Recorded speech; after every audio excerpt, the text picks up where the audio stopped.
Dave, how would you sum up your year with the women's under-19s? Yeah, we're very happy. Obviously, two different groups in the last year. Last year's group finished second in the elite phase, having qualified, coming out of a difficult enough group as well. So, and in competition, we've been unlucky enough probably just to get France in both competitions, losing to them twice, 3-0 last April, and then did a lot better this October when we played them. Got beaten 1-0 with a fairly dubious penalty, to say the least. But yeah, good improvement. So we've lost 2 competitive games to France. Other than that, then we're unbeaten. So it's been quite successful, really. Getting to the elite phase is an achievement in itself, isn't it? Because the competition in Europe and the standards are just rising every year. Some of the so-called smaller teams are a lot stronger now as well. Yeah, there's no easy games in international football, really. Everybody is a lot more organised now, well coached, so things are a lot different from 10 years ago. But you know, that's what we want. We want the girls challenged, and we need that if we're looking for players to progress onto our senior team. So yeah, it's always difficult, and as you say, it's an achievement in itself. But we'd like to try and get a taste of finals again. But that's becoming probably that little bit more difficult at the moment. And again, standards within Europe, within leagues in Europe, and under-19 players in particular going into full-time structures within those leagues in mainland Europe and abroad in the US are getting better. So it makes things a lot more difficult for us. But in saying that, things are improving here in our own Women's National League, where the majority of our players are playing. So we're hanging in there, we're staying in there. But we'd like to be a lot more competitive, and hopefully with the introduction of the semi-professional contracts, and players realising then that there's obviously accountability with those contracts, we'd be expecting then hopefully to compete even more in the near future. You mentioned progression to the senior team, which is ultimately the goal, really, isn't it? Obviously, get the tournaments is great and a great experience, but want to develop them into senior internationals. And you had 2 girls step up this year to win caps, Evian Clancy and Jessie Stapleton. Must be very pleasing when you see that them come through the system with you and get those senior caps. Yeah, there's no doubt that getting to finals is great for the under-19s, but producing those players and the production line going then into the senior team has been a steady flow for the last 10-15 years, and it's probably even more progressive now, really, with a lot more players going through.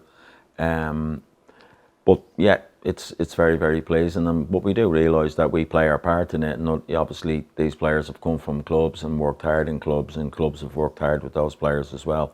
But we obviously try and prepare them then for the international stage. But there's a lot of work done at grassroots level, then into clubs, then where they play, then into the National League teams, and then into us. So it's a joint effort really from everybody, but it's very, very pleasing, and I'm sure it's very pleasing for the players, their families, and the clubs that they're involved in. But it's great to see the 2 players and getting their full international caps, and also Erin McLaughlin touching base then in the last squad. So yeah, it's very, very pleasing for us, and as I say, it must be very pleasing for the players. And it's a really good sign, isn't it? As you say, that production line, when you see players that are eligible for your age group that are already in the seniors, like Abby Larkin, Elle Malloy, Evian Clancy, Jessie Stapleton, and obviously Erin you mentioned there as well, and kind of sometimes switching back, and Jessie Stapleton came back in as your captain, and what a year she's had, club level but also international level, for being your captain, and then ultimately ending the year with the seniors as well. Yeah, and Jessie has been, she seems like she's around the last 10 years. She's still another year at under-19s as well, so great credit to her. Yeah, she's a good kid. She works very, very hard, and that hard work is paid off for her.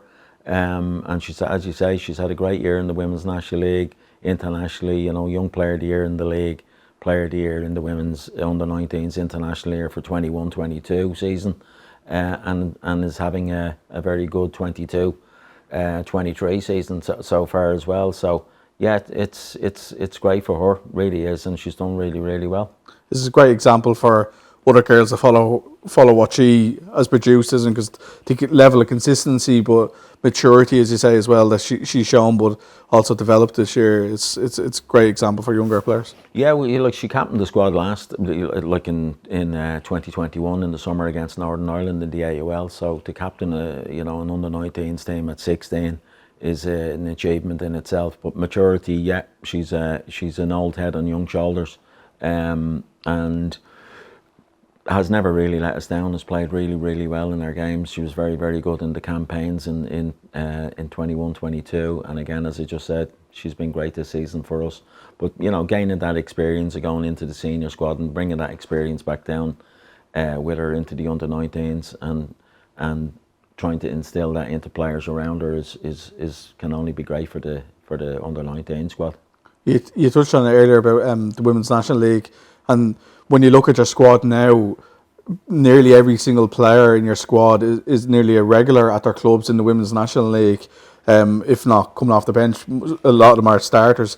It's been a big change in a short space of time, hasn't it? In terms of if in previous years maybe that wasn't the case, where they were still up and coming as in younger age squads, but now they're actually playing at the top level in the Women's National League. Yeah, there's been a couple of factors in that. Obviously, the league has been a great introduction and it's helped us immensely. And then obviously more teams coming into the league gives more opportunities to players and more opportunities probably to younger players. And it's a relatively young league. And it's benefited the women's under 19s, no doubt about it, and probably our senior squad as well, to a lesser degree probably, but certainly our women's under 19s has really benefited from that. And yeah, it's really helped us. And as you say, a lot of them are playing now. We've had incidents in the past where players have been sitting on the bench most of the season, and in some cases players were reluctant to move clubs and sitting on the bench for a couple of seasons. So this has really changed, and it only for the better, really. So the aim is always get to that second round, the league phase, and then to see what you can do. That's the pressure comes on, doesn't it, for the girls in terms of you're going to play in better opposition, and that's a challenge. That's where you want to be, really, isn't it, to test them so that to see that they can cope at this level. Yeah, and that's why I'm saying it's important to stay in that A League, because that's the level of opposition that we'll get. We'll get difficult teams, and that's where the players improve. That's where they learn their trade. That's where they play against better players. So it will help them, and as they go on further in their careers and hopefully step up, as a couple of them have already done, into the senior squad. So and next year being World Cup year, I'm sure there's a few that have their sights on trying to make that squad. So yeah, it's going to be a challenge, but it's one that we look forward to every year. And we've been playing well against a lot of the teams, but in particular a lot of the better teams of late. So yeah, we're looking forward to the draw, and we'll see who we get.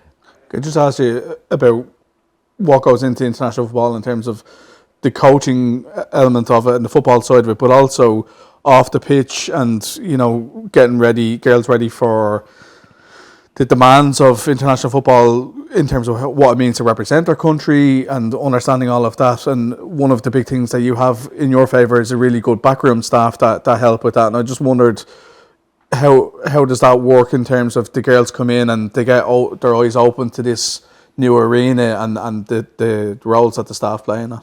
Yeah, and it's a very, very valid point, because without the backroom team that I have, we certainly wouldn't be where we are. We have a very, very experienced backroom staff.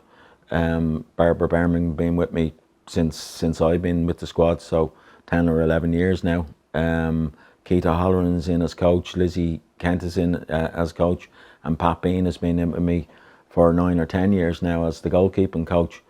Great medical team, video analysis. We have a good little spirit there, team spirit there. We have a good group.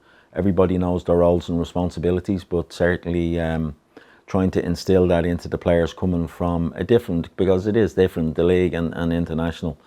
International being a lot more demanding, and then we're playing 3 matches in the space of 7 or 8 days. So that's a challenge in itself as well, trying to instill that mentality into the players of what's ahead of them, what they need to do to prepare for that.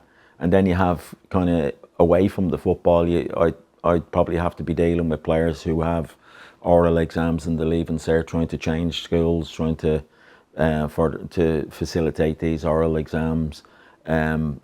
So there's a few little challenges that people don't probably even realise, but it's their challenges really that I'm well used to by now, and we're on the ball nice and early so we can facilitate these players. Yeah, it's as I say, great team, backroom team, absolutely. Really pleased, and and it's very encouraging for me then that I can trust these people. But as I say, roles and responsibilities, everybody knows their roles and responsibilities, and the players, they thrive under that. Yeah, I was going to say that the players will respond then when you have a very positive, encouraging and inclusive atmosphere then as well. Absolutely, 100%. You know, listen, it's a big ask asking players. As I say, a lot of them are really well focused on their education, so we're taking them out of education a lot, so we have to facilitate that as well when we're away, in terms of some of them might be doing exams in college online, some of them might be doing, as I mentioned, the oral exams, and then there's a lot of study then allocated then to the players while we're away. So that's, I won't say an extra burden, but it's certainly a factor that we have to factor in during the course of the week. And when we're trying to totally focus on football, there is times that we have to step away from it and realise that these players obviously have another goal in life, and that's to do well with their education, and the academic side in the women's game is very important. A lot of the girls are very academic, and you can see that really by the backpacks that they have on their back while we're in the airport, and most of them are full of school books, doing homework on the airplane, on buses. So yeah, it's a challenge, but we monitor it and we cater for it quite well, and that's obviously the experience that I have over the years of dealing with that.